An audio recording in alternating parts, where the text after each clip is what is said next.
sign and smoke, is it? It's like, yeah, something like that.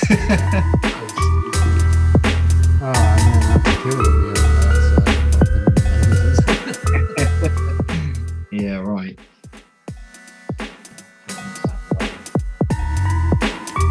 Yeah, a bit more discreet.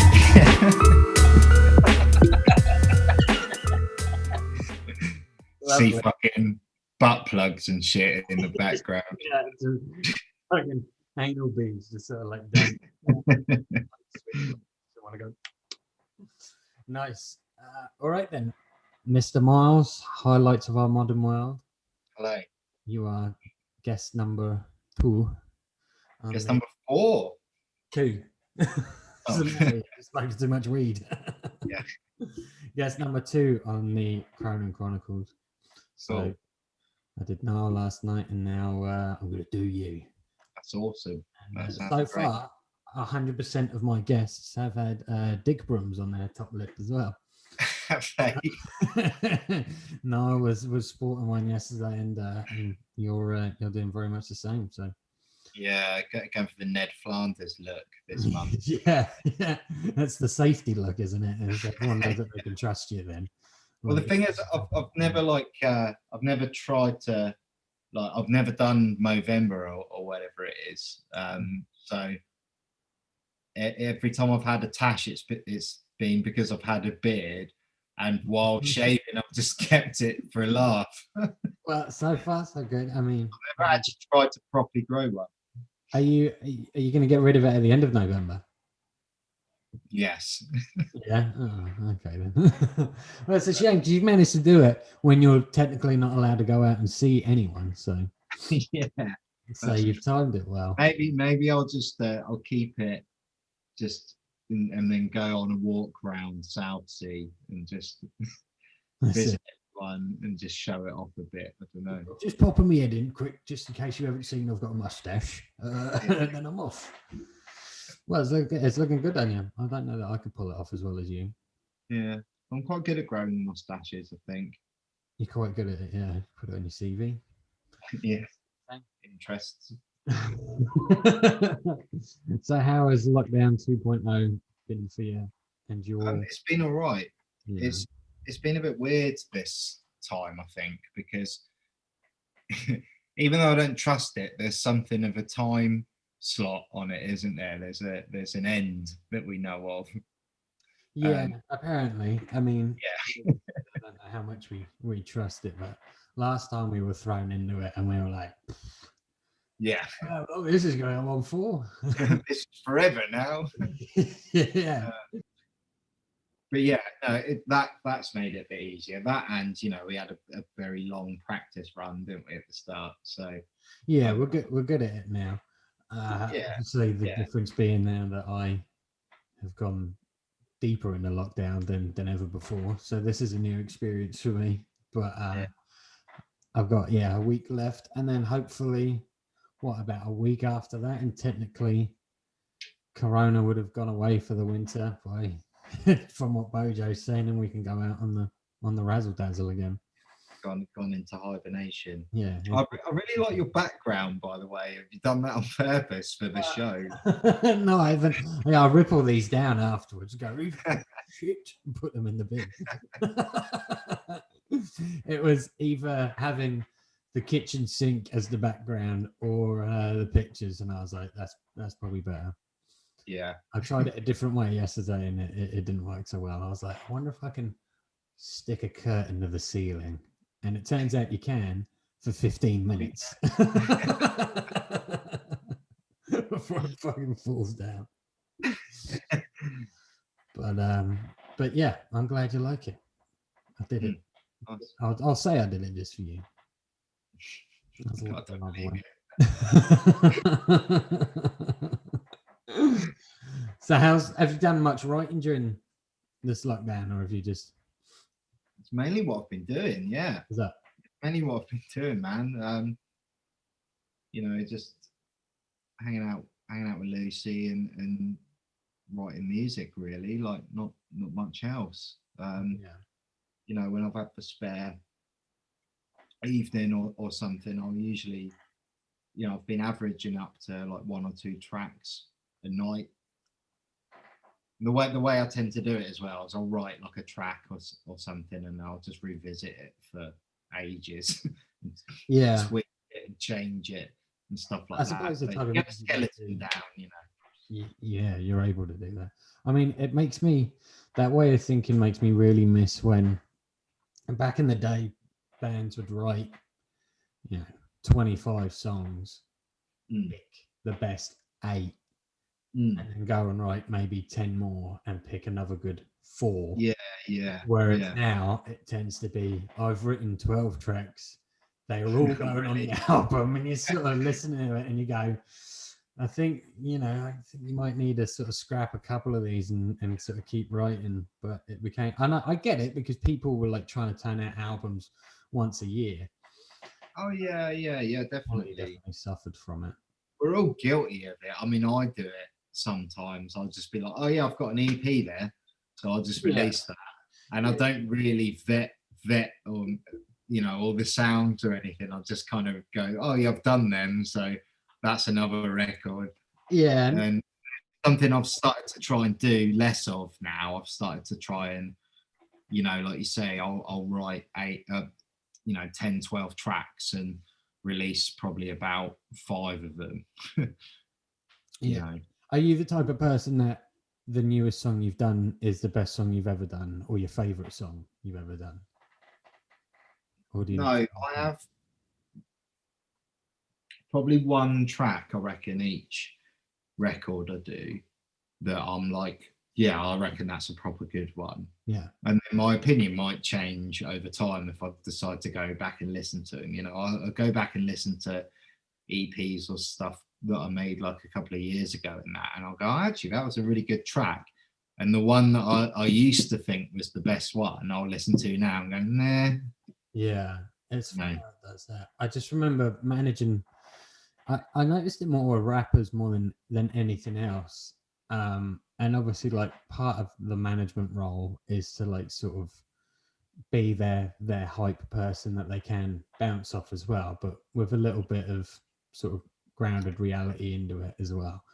But the amount of phone calls where I'm like, this is the best fucking song I have ever done. You listen to it, and like, I was lucky through my management stuff that I was fans of the artists I worked with pretty much before I managed any of them. So I knew their back catalogue really well.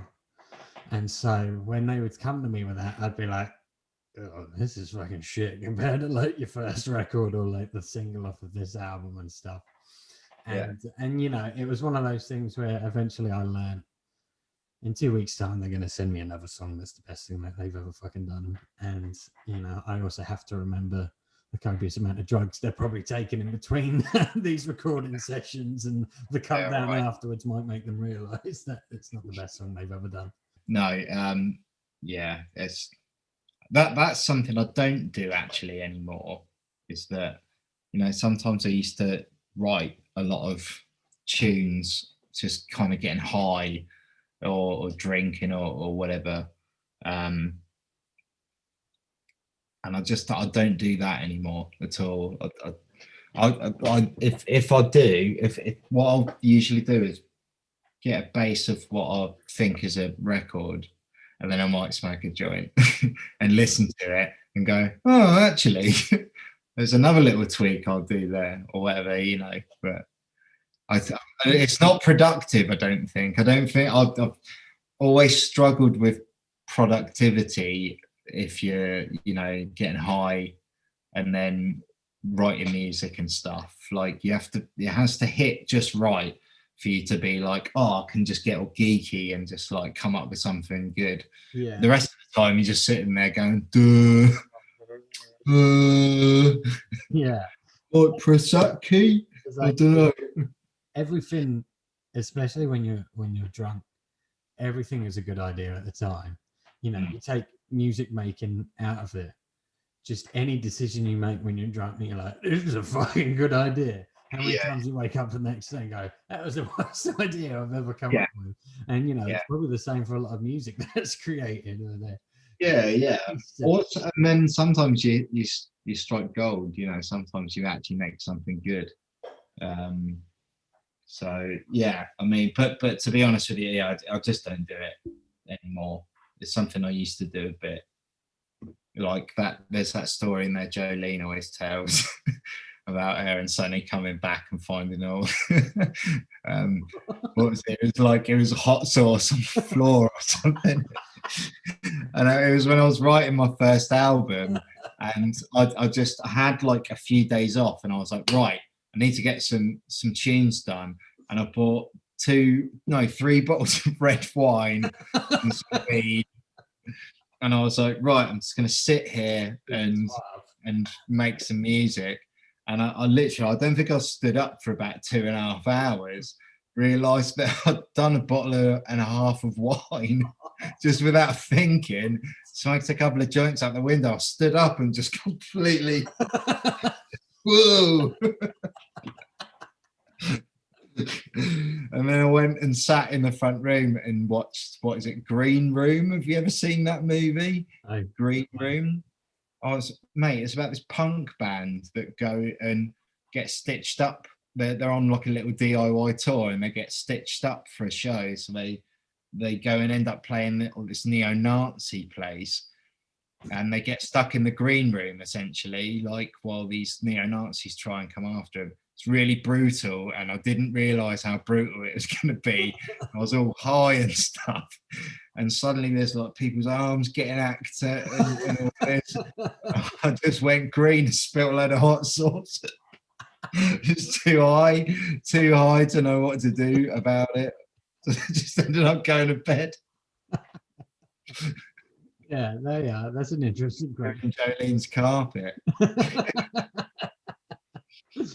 That reminds me, actually, I got on my phone, I don't know how well this camera's going to pick it up, but 2 years ago on the 17th, so what is it today? So 2 years ago on Tuesday just gone, it's Thursday today, this photo was created. Oh, yeah. 2 fucking years ago. I mean, that was the moment in my life where I was like, I don't know how much I'm cut out for this late night stuff. Yeah, we went through the looking glass a bit then, didn't we? Yeah, definitely. You're still like, I don't know if it's an age thing or because I've been there and done a lot of it, but I still would much prefer now to be like, me and Myles are just going to get drunk on our own in a front room or something. Oh yeah. Well, they're always the best nights, aren't they? Yeah. They are. They're drama free.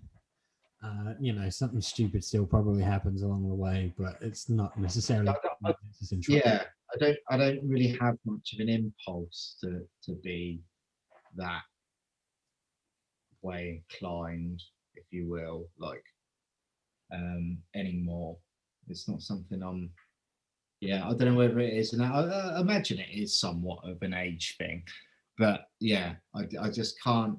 I like you say, I'd much rather have a few beers, maybe a toke, and just call it at that. Do you know what I mean? Like, yeah, no, definitely. It's more fun. It's more fun. I don't want to be out of control all the time, And I think when I was younger, I used to have quite a bit of FOMO. And I think I dealt with that way better in the last probably 3 or 4 years than anything else, and that's been the big help for me. I was going to the boathouse 2-3 nights a week. Yeah, staying there till 7 o'clock in the morning. If we weren't at the boathouse, we were renting a room at the Holiday Inn, in the middle of like Fareham or something like that. And oh god, that's bad, isn't it? Yeah. That must have been one of the last times I had a night like that when it was like 5 or 6 o'clock in the morning, and it was just me and a mate in a room. And I was just like, what what am I doing? Yeah, what am I doing? So the fact that I've sort of had those moments now, there isn't that part of me where I'm like, oh, did I make the most of my youth? And I think, and then some. Yeah, it starts getting a bit like that, doesn't it? The party culture thing, like when you just realise that actually just going back to someone's house to stand in a kitchen for hours on end, you start going, how worth it is this really? Yeah. I could just go to bed. Like, oh, I'll come and stand in your kitchen and I'll have a beer or two and then I'll go home. I don't need to stand there till 9 o'clock the next day or whatever, Well, now, I mean, it's almost the other way where I'd kill to be able to stand in someone's kitchen. I'd come around and stand in your kitchen for 4 hours right now if I could. Yeah. Probably not for 12 hours though. No. I wouldn't. I haven't got it. That's the difference, isn't it? That's the difference. Yeah. So what do you think? You reckon December 2nd rolls around and they delay it? No. Well, mate, I think, I don't know, we were talking about it the other day, like they're either going to open it up, aren't they, for like a week and allow everyone to kind of travel and stuff like that and then shut it again, or they're going to open it for a bit and then end up shutting it halfway through the month or whatever, or just before Christmas and then saying, oh, actually you can have Christmas, but then we'll shut it again on the 1st of Jan or whatever, do you know what I mean? Yeah, like, you reckon that's what they'll do? It'll be something like that. I think they'll just open for Christmas and then they'll shut it again and then maybe open again in February or something, or half of Feb. It'll be something like that, I think. But I don't know, because we're basically just waiting for the winter months to ease over a bit. They said there was going to be a spike around this time, and there was, and we didn't shut down quick enough. I don't think they should have listened to say. We still haven't shut down. Yeah, I mean, yeah. I can't get my hair done or my nails done, but I can still do pretty much anything else. Yeah, yeah. So we were saying something about this the other day. Like it's like lockdown light, isn't it? Yeah, it is actually. It's like the diet version. Lockdown light. It is. And everywhere it looks the same. The only noticeable thing is you go, oh, that pub hasn't got any lights on, and that's about it. You can't get a tattoo, you can't go out and have any fun, but you can pretty much, do anything else, and there's no one out policing it either. So it is just sort of. Oh, yeah, there's that thing, wasn't there? Did you see the other day? It was some march about. I couldn't bring myself to read it properly. Anti-lockdown march, and it went through Portsmouth and Southsea and stuff. And I think there was only about 40 people on this march or something. The police didn't do anything. That's amazing. That's one person. So it's like, why take it seriously? They're walking around 40 of them without masks on and that, all congregated. And the police are looking at them and going, nah. So why would anyone else? I mean, that's just it. Like, where it's so relaxed, no one really cares, Think how people were when it first happened and how cautious they were. People saying to me, like, oh, don't touch that door handle. And I'm like, I might have given that door handle something. I'm not fucking worried about that. Like, that door handle should go get tested. And now, it just seems to be people are, breathing down your neck in Lidl's when you're staring at a couple of onions or a packet of peanuts or whatever it is you get from there. Yeah. People always got that weirdo next to you going, yeah. And through the mask, you can feel that damp breath on the back of your neck. It's the people with the mask like that, isn't it? That's the worst. I know. And the thing is, or it's like barely on their lip. Why bother? Take it off or wear it. My nostrils are the most dangerous part about me. If you took a miner up in my nostrils, the amount of different things that they would find up there, that's the stuff that's going to get you ill. Coke rocks, moon rocks, bum hair, fart dust, crabs. Yeah, can definitely believe the bum air and the crabs. Yeah, I'm like the nostrils are the part that I would need to cover up. You know, it's like one of the symptoms where they're like, you lose your sense of smell, and I'm like, I lost that about 4 years ago on a night out. I haven't fully recovered since. So all the symptoms I can't even recognize properly. Yeah. Loss of smell, loss of taste. I'm like, I've woken up before and felt like this, but it's normally been self-inflicted. Yeah, so I don't know. I think it's going to be something like that for Christmas and that. But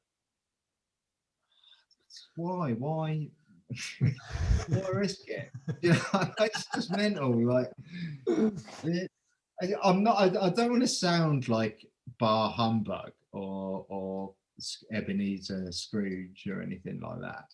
But I just think like, what? Just 1 year, like we're all on lockdown, and just give it a rest. It's not worth the risk, is it? Just like keep the lockdown on. Like they're on about like everyone traveling at one time and that. It's just going to spike the numbers up again, isn't it? It's bound to. Like there's no way that it won't. Like it's just science. So it's going to happen. The amount of people that travelled for uni this year, because obviously, like my dad. Yeah. Well, look at that. I mean, look at what happened then. I mean, it came with it. You know, I just didn't. It's not just because of the cold weather. No, like definitely not. And I didn't even know that was a thing. I just assumed they'd removed that as an option this year. And then I heard people moaning. They were like, "Man, I've just gone to Cardiff Uni, and we're in fucking lockdown straight away." And I'm like, "Hold on a minute. Why did you go anywhere for uni this year? Like, why did you think that was a good idea?" Yeah, it does seem a bit mad. I mean, I kind of get it from the uni's point of view as well, because they're trying their best to give the students, their value for money, because it's weird in that HE world now, because the cost of the tuition fees and stuff, the students go in and a lot more kind of what's the word? They're a bit more kind of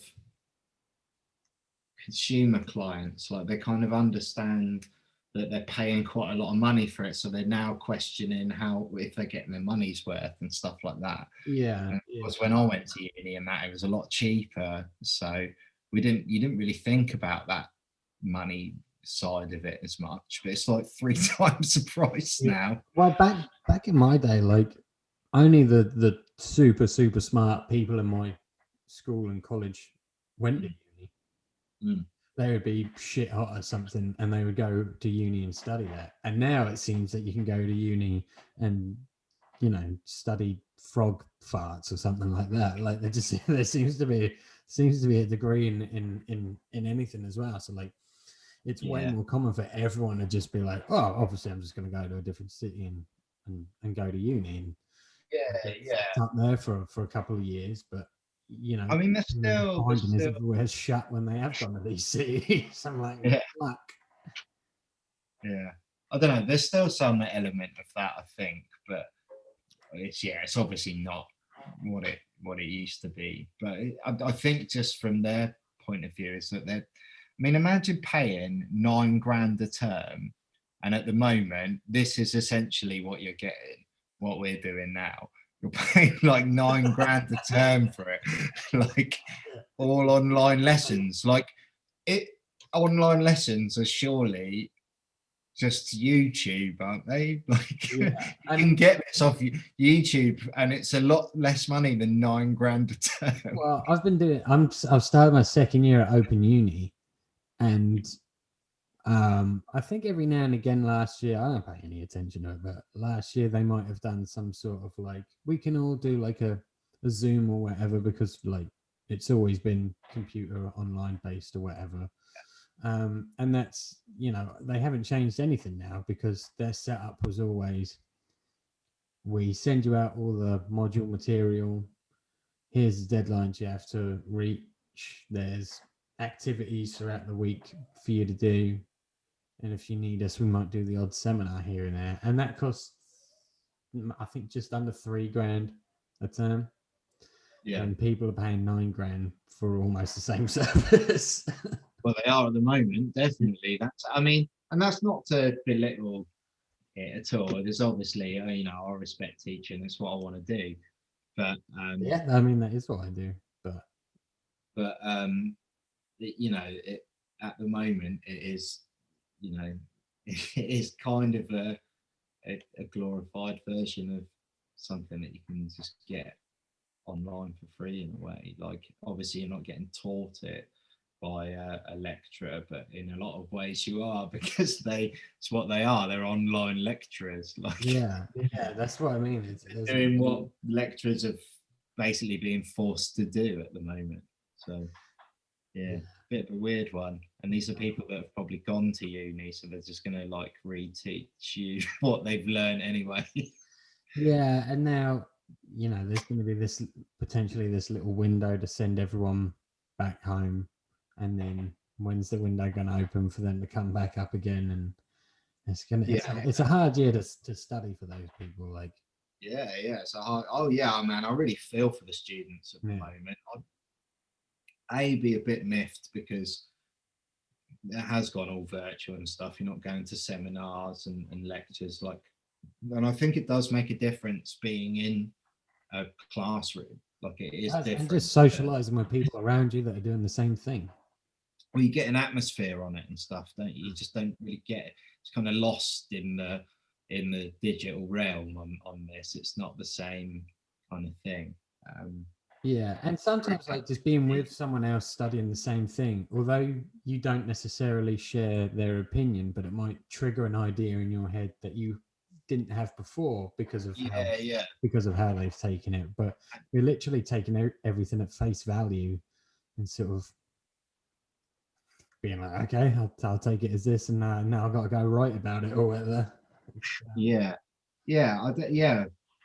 think just having people next to you, there's an element of connection that we're starting to lose a bit through kind of video stuff and segregation of people and that. It's just having people near you when you're hanging out, like, happily hang out with you over Skype or Zoom or whatever anytime, but it's always better when you stood next to me, right? Yeah, exactly. I mean, think of in lockdown version 1, how many house parties we had where, we're all getting shit-faced, but like there's nothing close at all. Yeah. Because as soon as I haven't re-downloaded it. Like, I'm still on my own, regardless of what I'm connected to right now.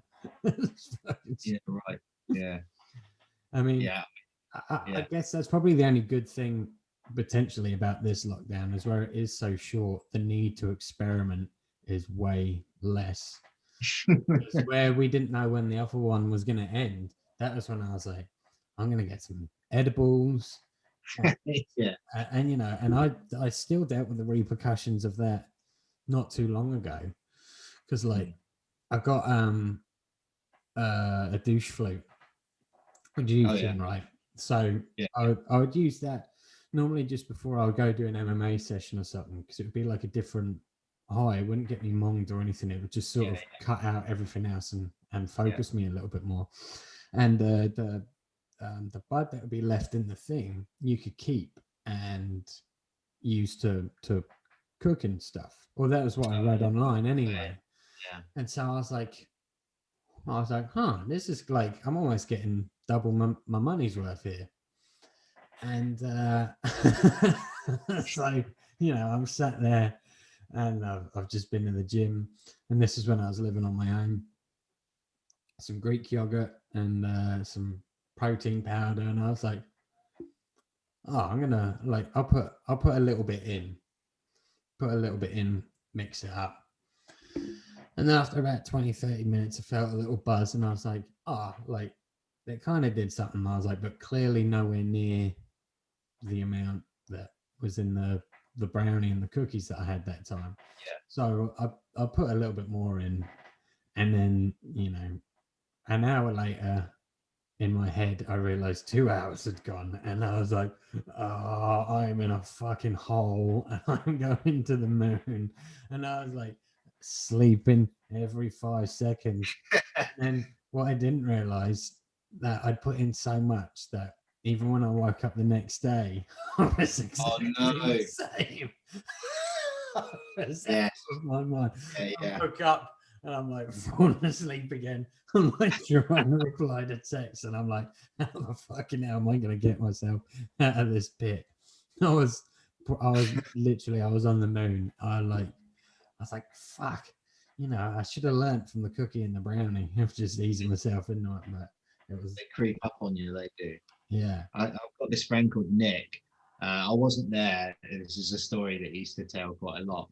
But he had some brownies or something one night, and they'd been drinking and stuff. And he must, I think he just had like a kebab, or you know, he'd eaten a load of food, and then ate one of these brownies, and he didn't digest it quick enough, basically. He went to bed, but he had work in the morning, and it was quite late, right? So he said, weirdest feeling ever. Woke up like high, went to bed sober, woke up like bombed out of his head on cookies or whatever, and had to go to work. And he didn't like drive or anything, so he had to like get the bus in, or like fucked. Oh my God. Working in retail, he worked in some place in Port Solent. Yeah. And apparently, yeah, he just went into the stock room and just vegetated in there for as long as he could get away with. Honestly, like, you know, when I fully believe that. And you're looking at your water that's just next to you, and it takes you like 45 minutes to be like, oh, I'm gonna go. Oh yeah, right. Like, yeah, I yeah. woke up and was doing that. I was like, I really need a coffee to see if this is gonna sort me out. And like 4 hours later, I'm like, I've got to do something about this. Like, it was awful. Like standing up and like, you know, contemplating. I'm like, I might actually piss myself in a minute because I have no control of anything from the neck down. Yeah. I don't know what is going on. Like, it was probably zero gravity where I was. Like, I was useless. I was like an astronaut trying to hang himself in space. I was like, nothing's gonna work right now. I like that analogy. but yeah, so yeah, this lockdown being shorter, I'm a little bit more content of a couple of weeks, ride it out. Even more so where, you know, I can't even go outside and chase the pigeons or anything like that. So just gonna try and ride it out. I got some CBD gummies to sort of keep me sane, and then I thought I'd start this podcast and see. Yeah, good idea. See what happens. Keeps me out of trouble. Now that I'm an adult, or turning in an adult in a few days' time. I was going to say, how long is it now? What is the date today? It's the 19th today, and so we've got till Monday. Yeah, right. So my plans have downscaled hard over the last 3 months. It went from, you know, we were talking about maybe a few of us could go like out of town like during the day for a couple of drinks, and then the rule of 6, whatever, coming in. So we were like, okay, so you know, we'll book a pub. I kept forgetting that I had to be included in that 6, so I'm like, I've got to kick someone out, and then it was like, you can't go out. So I was like, okay, can we have people around? No. So you can't mix households? No. I was like, okay, well, like, you know, maybe I can go to the beach and like meet you for a beer and a smoke, or you know, meet whoever. And now, thanks to a Rona alert, I can't do shit. Yeah, pretty annoying, that, isn't it? It's exciting. Like, it sort of worked in your favor for your birthday this year. Like that weekend was the first time you were allowed to socialize on the beach with people. Like, I mean, yeah, and you know, I've always been kind of quite lucky with my birthday because it's in a point of the year where it starts getting hot, so it's usually quite good. Yeah, that golf experience was one of the funniest days of moments of my entire life. Oh my God! Like me and you getting high and drunk at, what was it, 11 in the morning, going to play golf. I'd never played before. You hadn't played in years. that bullet dodge. We did really well though. We did really well. We were caning those two in front of us where we're like, fuck, we've already finished this hole. We gotta wait for these guys to fucking finish. Yeah, we fucking smashed it, mate. Yeah. And then that little I nearly had my head taken off by that guy.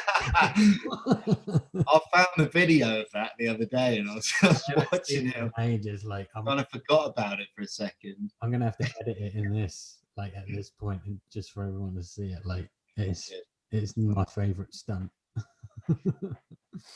Then we all went to the beach, didn't we? And we all got wavy, and we thought the nation had defeated Corona. Yeah. Jolene started on a man as well. Yeah, Joe Beans and Joe Beans.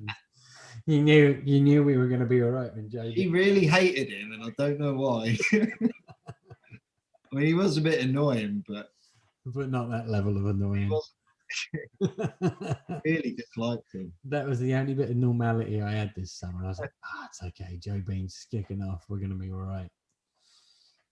And then, like all good horror films, the sequel come around. That was shorter and shitter. And now here we are again. No, it was all right. But yeah, lockdown birthdays, they're not amazing. But... No, they're not. We've managed to find a way that you can sit under our front room window and sit and perch on the wall and have a beer. So I might have to start scheduling time slots for people to just have a beer on the wall with me, because like I said, I can't even go outside and say like fucking shit. Yeah, it can be done. It can be done. Do it with my neighbours sometimes. Hello, stand at the window. Yeah, and then hopefully a week after that we can go out again and touch each other. It's funny actually. The last pub I went to was with Sonny to see some comedy at the Fox. Oh yeah, I saw some of it. Oh, is it the Fox? I thought you went to the Wedge or something. No. We went there just on a whim. Like at this point, I was convincing myself, or not convincing myself. I was trying to argue with myself about, do I want to do a podcast? And do I eventually want to give stand-up a go, even if it's like for 10, 15 minutes? And I was like, if I go to something... Stand-up a go. Well... Please give stand-up a go. My thinking was, like, I like to think I'm fairly quick-witted and stuff. I see the funny side of anything, so I'm like, so that's a good start. And then I was like, but if I went to something like that, and from start to finish it was flawless and it put me off, then I know I'd be like, I'm not gonna fucking do this. And out of the 4 acts, like come by the 3rd act, I was smoking a cigarette outside with Sonny. I was like, I can go up now if I wanted to. And like the headline guy was fucking amazing. He was really, really, really good. Yeah. Like almost like one of us had gone up. Just his way of talking and winding up this guy at the front. He was really, really good.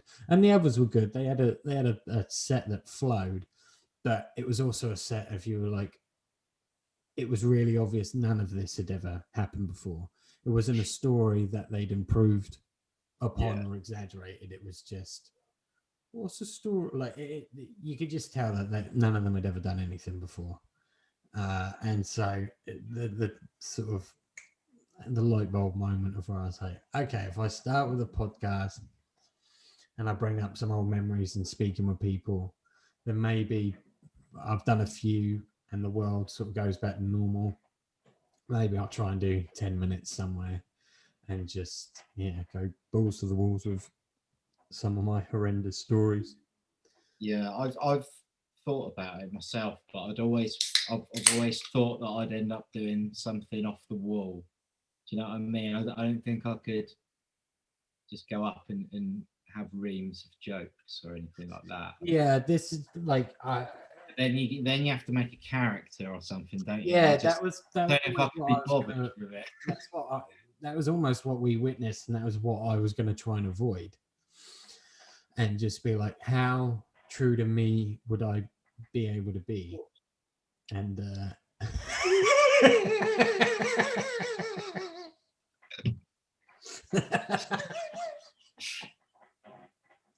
was almost completely involuntary. Fucking I haven't had this in years. Yeah, I haven't seen one of those in years. Like, I haven't. I don't know why I really bought it, because I don't like Jack Daniels particularly. no, it's not the go-to drink for anyone in their 30s. I don't think. No. Get away with it when you're 21, maybe. I feel like I should be listening to Metallica right now. Yeah, or at the deco, hanging around with all the bikers there that fucking love me. What are they? Rock and roll.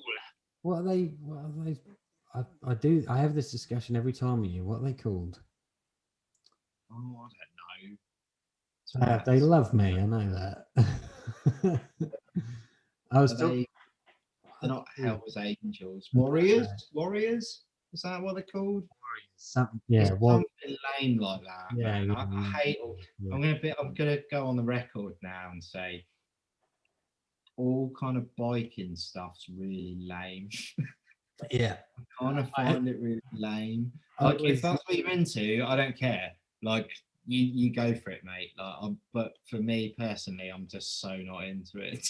No, it's bizarre, especially hang around somewhere like the Deco, and the thing is, like, I very rarely go into that place, especially now. But like, one of the last times I went there, like, I used to go there loads when I was 18, and then I got to the point where I was probably 19, 20, and I just sort of had enough of, like, I was like, why are all these guys here and yet pretty much hate everyone that's in here? Like, you know, they're homophobes. They're like, you know, they just Deco's a place where like all the alternative people can go to feel comfortable, and yet all these people hate hate them for it almost.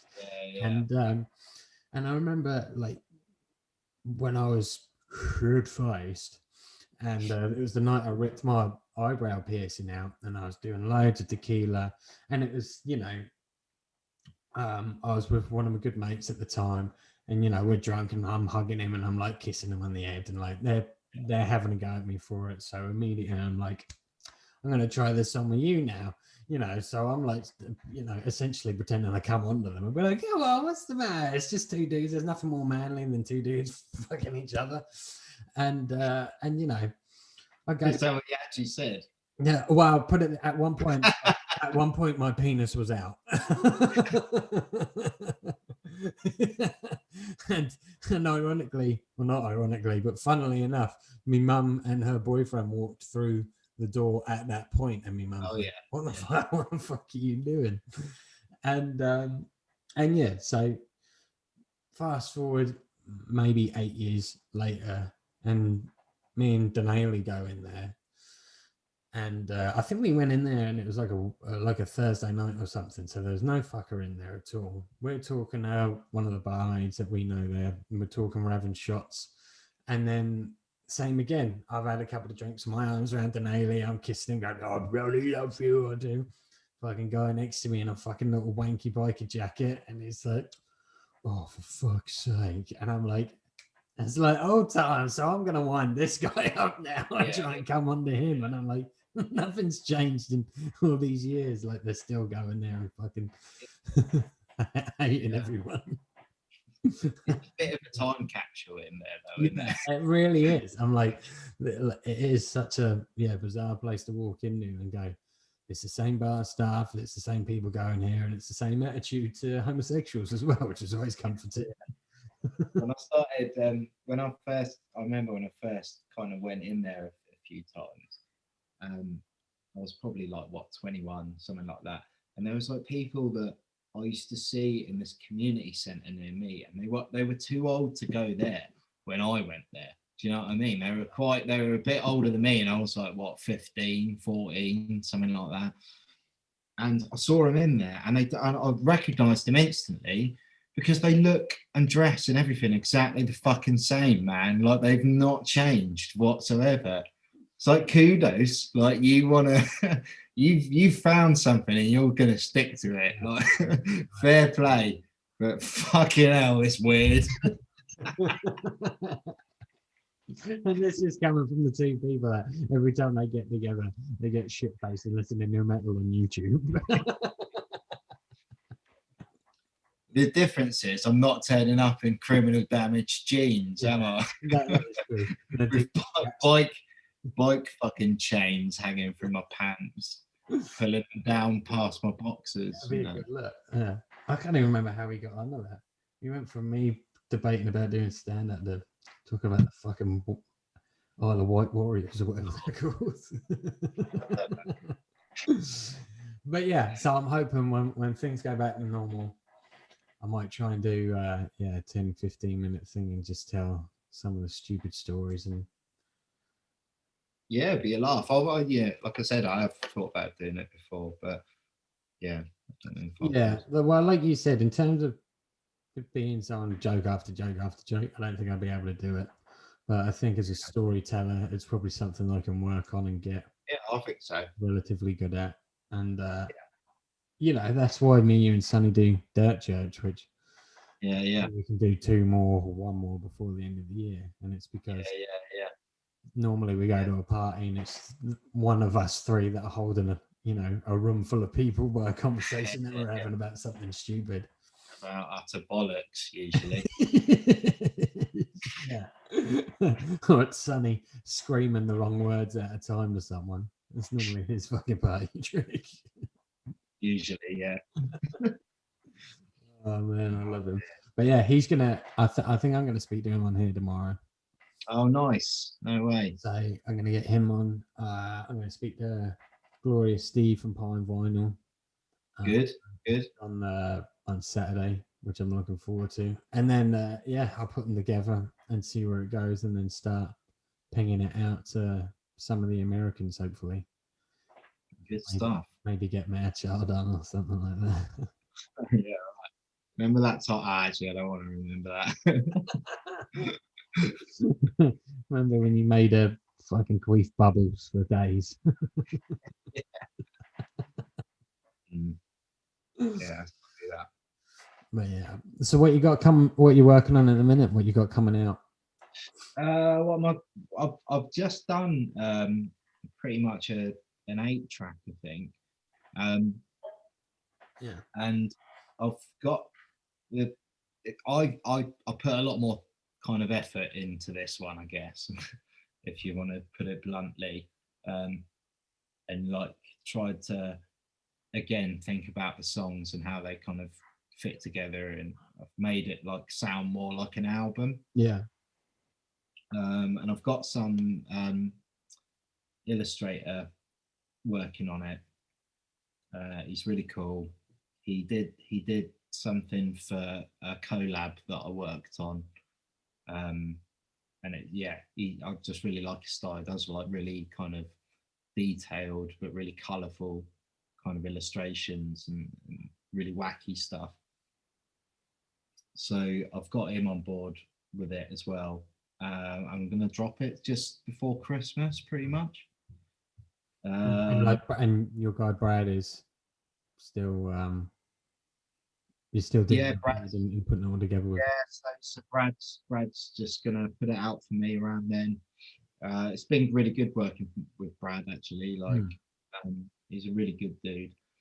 I've started releasing stuff that's a bit more kind of like experimental and ambient and that under a different pseudonym.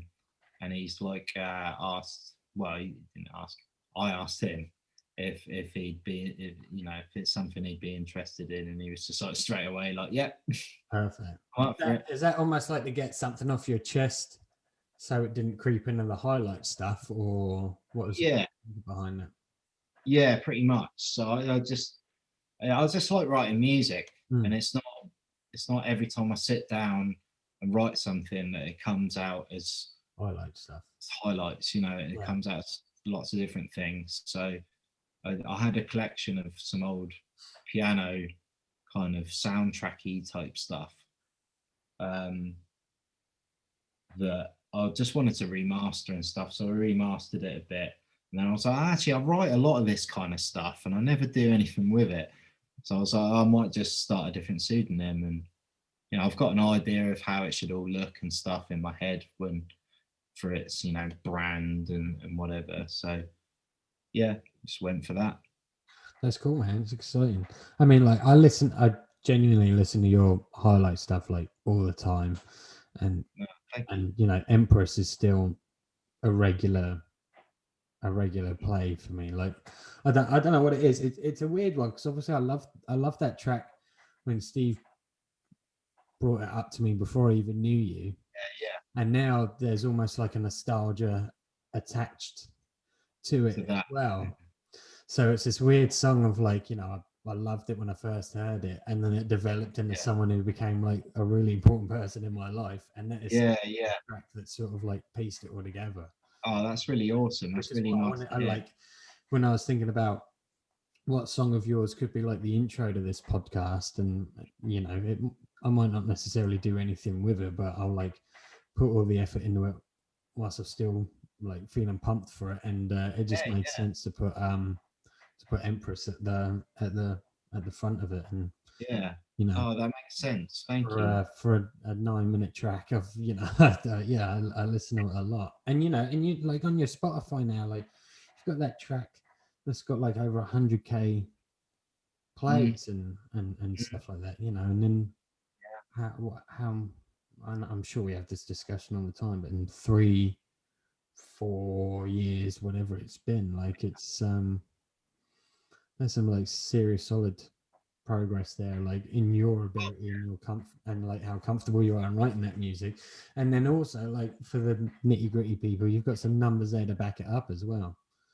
You know, there's certain people that probably feel they progress creatively, and they probably do, but unfortunately people would look at their Spotify and it would all have, you know, less than 1,000, and you go, oh, okay, but you know, you're getting some fucking solid numbers across the thing and added to playlists, and I'm getting pretty lucky with a lot of that kind of, and I've been for a couple of years now. I'm getting on, you know, the kind of major playlists for that kind of sound and stuff. Like, it's really cool. I mean, thinking back to highlights, I mean, that was something I just put out and I didn't think anyone listened to, and then Steve got hold of me, and obviously he put me in touch with you and that. And that was only like what, 4 or 5 years ago now? No, not even that, is it? I'm trying to think what I can put it to. I know. I reckon at tops it was about 4 years ago or something like that. Yeah, I would say that. I know we met in house, didn't we? Yeah. I was living down the corner. Since then, it was just a shitty little thing on Bandcamp. I didn't have any idea of how many listens I was getting or anything. I wasn't really making any sales on it. And now, you know, I mean, last year I was in like 30 odd thousand listens on, you know, total listens and that, and it seems to have, I imagine it's gone up to the hundreds for this year. So nuts. Yeah, and that's without, because like the type of music it is doesn't necessarily rely on it, but a big part of it is that cafe culture, and obviously so much of that this year must have not been a factor where, you know, cafes weren't open and shit. When things are able to go back to some sort of normality next year, and you're able to play some more shows again. That would be nice. I do miss playing shows. I do like playing live as highlights, but really I like playing in bands to do live stuff. Like, like I said, I will play highlight shows and stuff, but I don't enjoy playing that live as much as I would playing guitar in a band or something like that. There's something just so much more kind of natural and expressive about playing an instrument in a band than having to like constantly kind of monitor things and work almost, isn't it? Like of and everything, instead of sort of naturally being able to go in it, because there's so many fuck up factors with power supplies and or just having having a guitar, you've just got something. If you hit it, it makes a noise. If you strum it, it makes a noise. with electronic stuff, it's like if you press that button, it will do that, and if you turn that knob, it will turn it down or turn it up or whatever it is that you're doing, and you can still be expressive with it, don't get me wrong, but it's there's just something about actually playing a guitar or playing an instrument, playing loud is there's something more to that, I think, or it's not more to it, but it's a different kind of performance, so I think I'm more naturally inclined to play guitar or play something in a band. Yeah, well, you're lucky now because you're experienced in playing shows and stuff that, the sort of metal bands that you've played in, you don't have to say yes to every gig offer that comes in. And because the highlight setup has to be a certain fit and vibe, it means you don't have to say yes to everything. Yeah. So being able to pick and choose when it's right for either thing always helps. That's it. One you put on at Wave Maiden, and then we had that after party at yours afterwards. Like, that's a fucking solid night. Like, no, start to finish, that was a really, really good night, and it was really busy as well. And well, in fact, R.I.P. Wave Maiden. Is that? Yeah, that's definitely gone, isn't it? Shit. Maiden, man. Fuck you, Rona. So shame. Yeah, that was a solid place. We've had some fun nights there for sure. Yeah, I put on a couple of gigs there or so. I have really nice place. Yeah, used to be good upstairs. Yeah, good space for it. And then you just live around the corner as well. Is always just ideal stumbling distance to go get into some trouble. Yeah, no, good times. Yeah, maybe hopefully, like, if we could set a target next year. It's ironic actually, because I managed to talk myself into it when I was speaking in NAR yesterday, where I was like, it's quite nice that I'm stepping away from touring, and then at the end of the conversation, I was like, well, I'll go back on the road. Like, if a Ma rings me up, if Johnny's ringing me up saying you want to come on the road and the time's right, like, fuck yeah, I'll do it. And now I'm doing the same thing here, where I'm like, Mars has some sort of tour going on together. Yeah, right. I was speaking to my friend Jamie actually. Plays in a thing called Sleep Beggar, who played that night, and he was saying he might go on tour again as soon as he can. And I was like, I'd love to join again. I haven't done anything like that probably since I went with him last. Which was upwards of probably about 6 to 8 years ago now. Yeah, long time ago, man.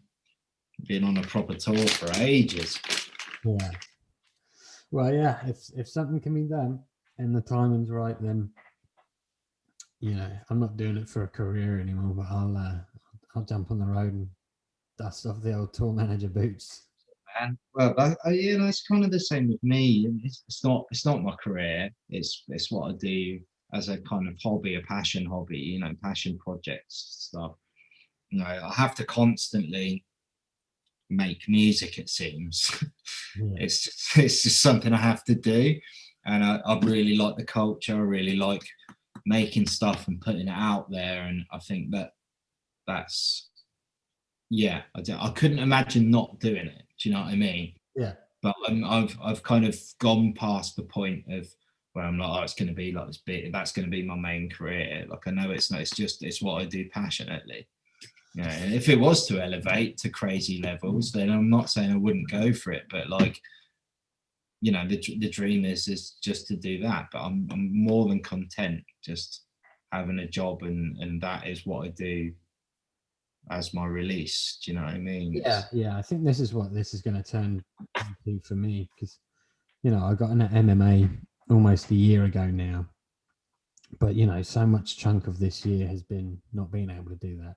Still been able to keep the fitness side of it up, running and lifting weights, but being able to physically strangle someone with your legs, or someone nothing beats that. Like, in the last year,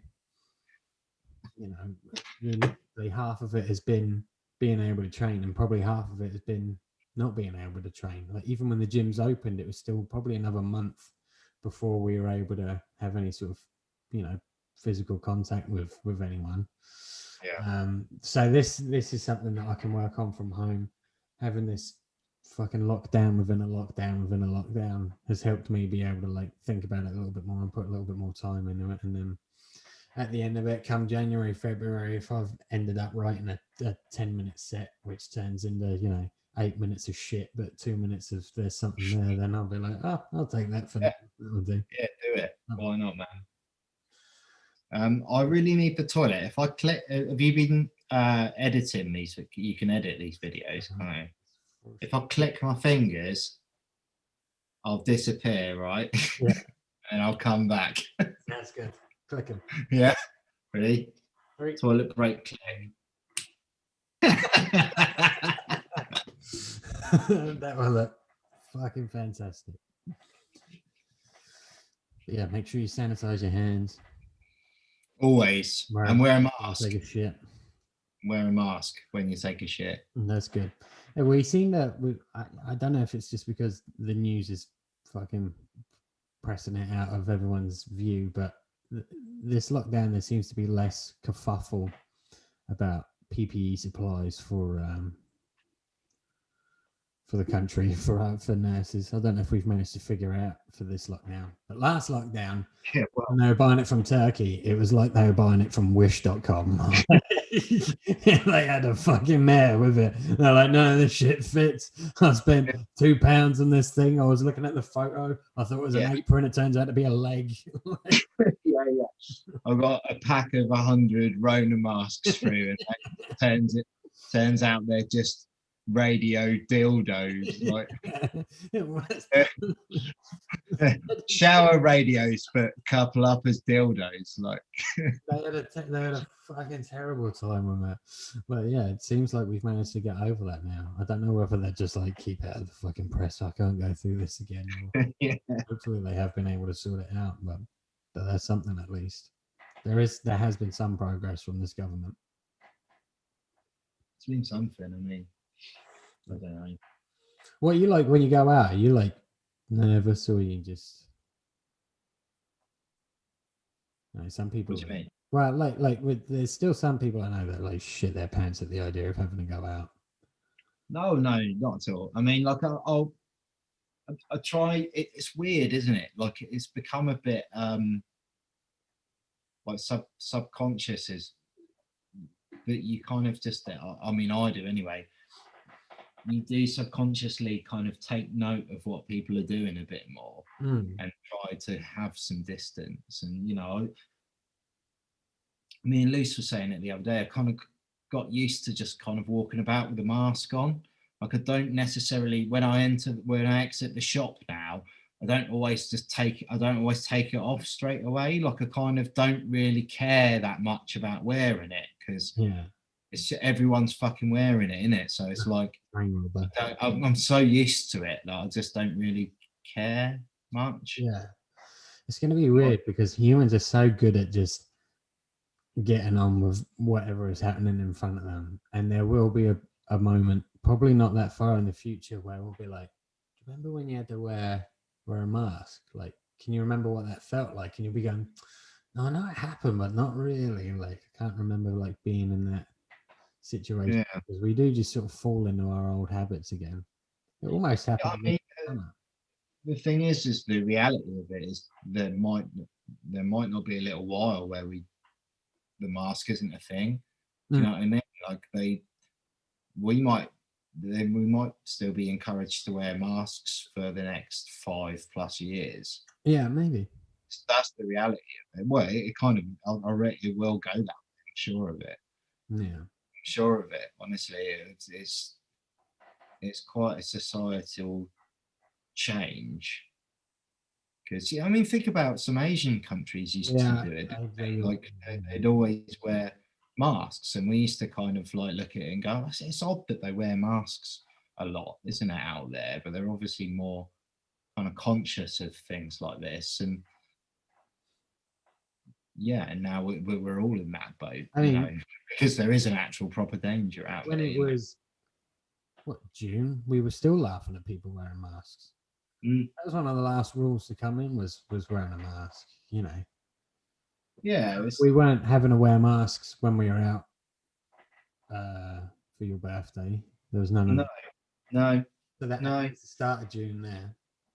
It seems a bit weird that it's just become so normal, but I kind of like it in a way because everyone's just kind of got on with it. I mean, you're obviously getting these morons that are out there and fighting against it, and they are morons. Yeah, I kind of enjoy them.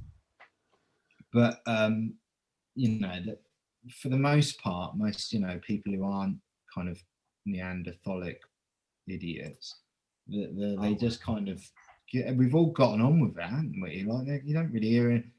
Oh, I've just got to put a mask on. Like it's not that big a deal. I'll just leave my house, but I've got a mask on my face now. Like, it gives a shit. Like you're sort of talking to yourself without anyone knowing. You mouth and fuck off to people more than ever before, and no one's knowing. Like it's kind of nice. Why is it a big deal? It's like you got these people out there and they're like campaigning violently against it. It's like having a fight with someone because they've told you to wear a hat. Like, you what? I won't fucking wear a fucking hat. Dumb, isn't it? Yeah, it was fucking stupid. It's weird. This is the only thing. Corona has brought out the dumb in people. Like people have got fucking stupid from this. Yeah, that and current fucking world happenings just keep. I mean, look at it trickles down from the top, right? I mean, look at Trump. Like, it is some of the people over there are idiotic, and there's English followers who are just as bad, and they follow Trump kind of in. It's like that weird kind of like left-right divide that's happening and has been building for quite a while now.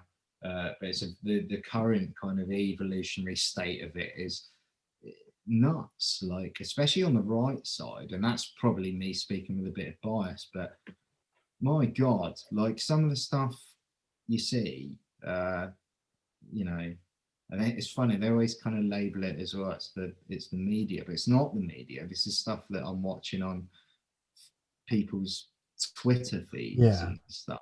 It's not the media, it's not news pushing this, it's people uploading things live.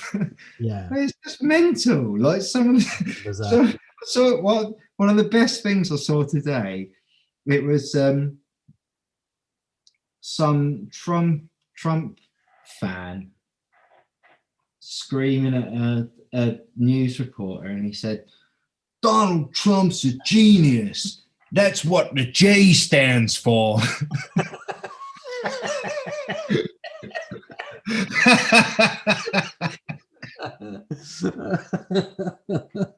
It's a parody. This is a satire, right? This isn't real life. No, it's real life. I mean, man, it's brought out the fucking capital damning inside people. I love that. Terrifying. What a like, yeah. Oh, wow. Jesus Christ. I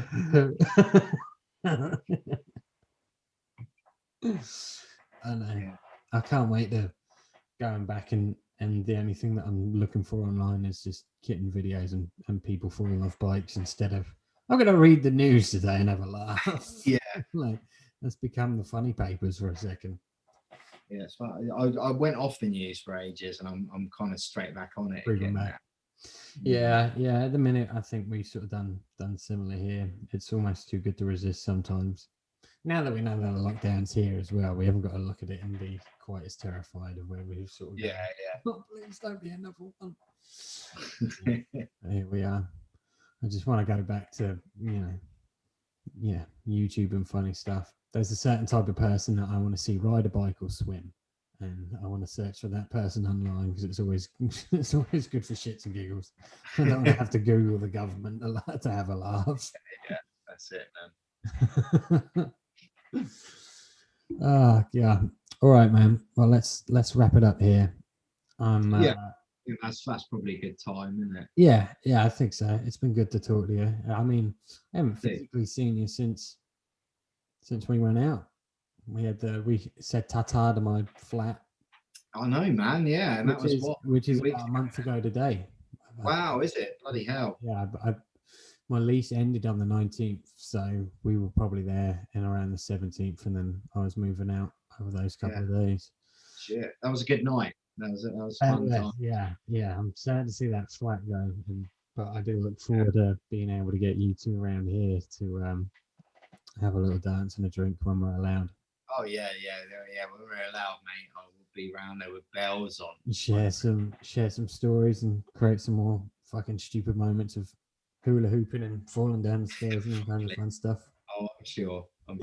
All right then. Well, I'll speak to you over the weekend, and if you're around, we'll try and do a wall sit or something. If you're at Lucy's around the corner, we can.